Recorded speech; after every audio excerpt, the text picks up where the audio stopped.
What is going on, everybody? We are back with another review, and this time we're reviewing Season 1, Episode 22 of the Twilight Zone, and it's titled The Monsters Are Due on Maple Street. Per the norm, please check the link in the description below. If you're over on YouTube, that'll send you over to the Patreon where you can get everything a full week early if you sign up. So, to give you a synopsis of what basically happened,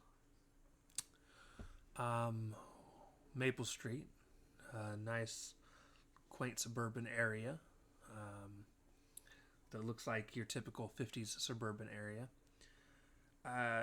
They're out, everybody's outside doing things, washing cars, kids are playing, things like that. And then all of a sudden, something flies overhead, and everyone attributes it to, or basically thinks it's a meteor.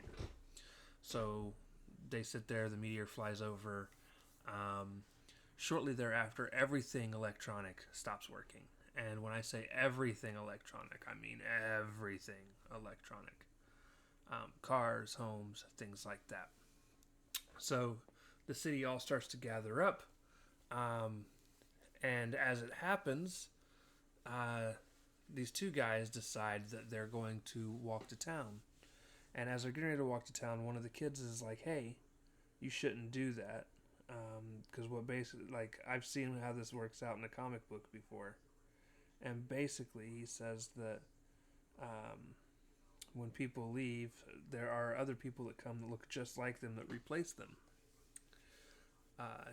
And at this point, chaos slowly starts to ensue, and it's a gradual build through the story.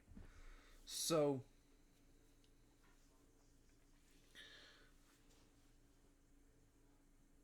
one person is standing on his porch, and he at first he had tried to start his car and it didn't start, so he went to go stand on his porch, and as he got to his porch, his car automatically started, went off on its own. And then shortly thereafter, he went to um, he's standing there, and the group of people start to claim that he's the monster because his car started on its own. And he's like, so what if my car started on its own? I don't know what caused that, but I didn't do it. And then one of the people were like, yeah, but one lady was like, at night sometimes you come out here and you stand and you stare at the sky. And he's like, I suffer from insomnia. So I come out here and I walk and I look at the stars. No one else was very, very pleased with that. So then he goes on. He's accused by his neighbor. And then some guy steps in to take up for him. It's like, hey, this is wrong. And then everybody's like, well, or one of the guys is like, oh, maybe you're the monster. Your wife told us that you were downstairs working on a radio. What's that radio for? Who's that radio to get in contact with? And him being surprised, he's like, yes, I'm trying to get in contact with three-headed aliens that are from my own planet. Do you listen? Do you hear yourself? And they were like, they start going off, and then all of a sudden they start seeing somebody walking down the street, and of course they're in the shadows. So one of them grabs a gun, goes over, and the guy that was most recently accused takes the gun. He's like, look, we're not about to just start shooting at people until we know what's going on. And then the original accuser of the next door neighbor of the first guy was like, no. If we stand around, you just let everyone die, and we got things to do.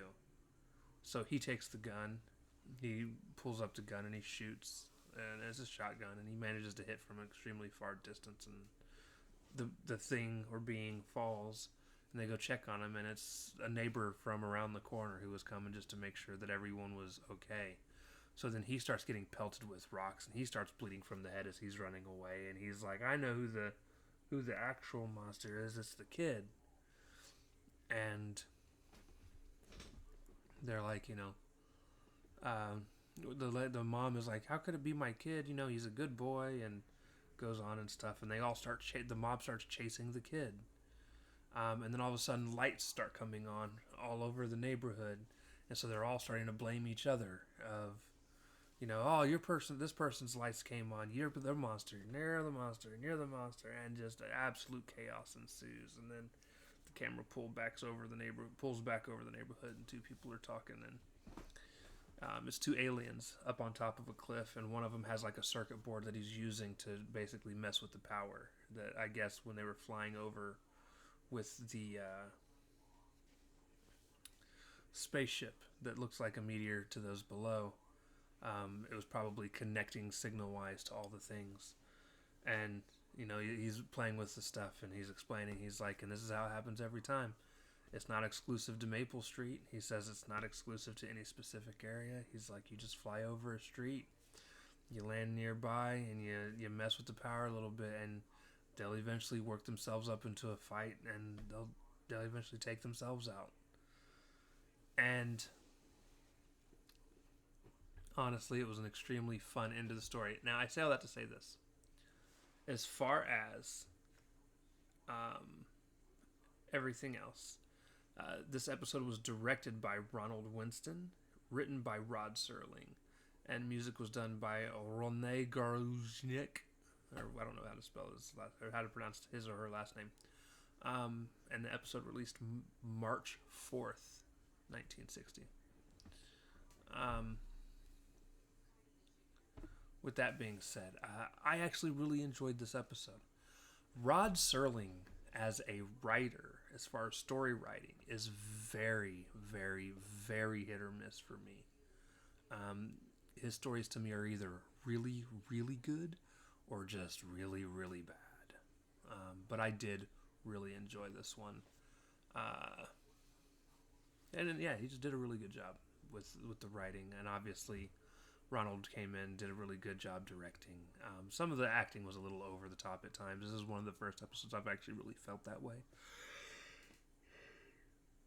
But even still, it was a pretty decent episode. And again, if we got more stuff like this, I would thoroughly be enjoying this series way more than I currently am. Unfortunately, we don't really get endings quite like this. So anyways, that is going to do it, ladies and gentlemen. That is my review. I liked it. The story was really fun. It's a style of story that stands the test of time. Humans are their own worst enemies. And I even love at the end, he's like, this is one of those things that aren't exclusive to the Twilight Zone. So he's even explaining that people are just built stupid-like mentally. It doesn't make any sense. There's like this overused sense of self-preservation that if someone feels like they're in danger, even if it's unsubstantiated danger, they will do anything in their power to hurt others to keep themselves safe. We're so stupid. Anyways, that is going to do it, guys. Love y'all. We'll see you next time. Peace.